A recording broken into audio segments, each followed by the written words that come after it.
O Día de Defuntos coincidirá cun dos picos máis altos de contaxios na comarca do Salnés.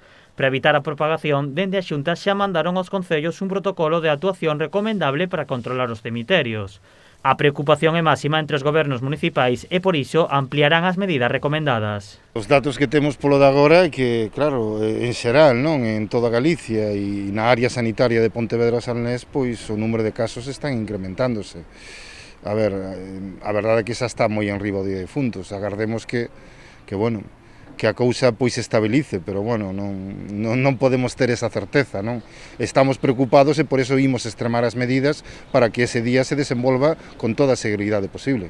As medidas son variadas e todas están encamiñadas en evitar aglomeracións. A policía local estará controlando, digamos, os accesos aos cementerios, non se poden celebrar misas nos cementerios, solamente se pode entrar 4 persoas por cada defunto.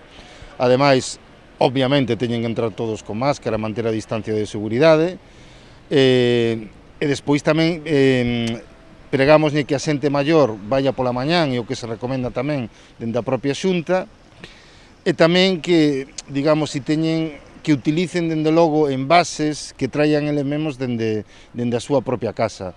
Os visitantes teñen que ter en conta as recomendacións para evitar os contaxios. Claro, a ver, primeiro, que saiban que non pode ir toda a familia, que poden ir como moito 4 persoas. Segundo, que van poder estar como moito media hora no cemiterio. E terceiro, teñen que levar máscara e teñen que saber que teñen que guardar a distancia de seguridade. Se ven que hai, digamos, nese momento, pois, outra familia que non poden estar pegados uns a outros, terán que agardar uns a que rematen os outros o seu turno, non? Pedimos eso, responsabilidade, hixiene, máscara e, dende logo, que garden a distancia de seguridade, e polo ben de todos, polo ben deles mesmos tamén. No caso de Cambados, o Concello porá cartéis nas entradas dos cemiterios para que os visitantes coñezan as normas. Dende o Goberno Municipal aconsellan á veciñanza realizar as visitas ao longo destes días e evitar así as aglomeracións o domingo.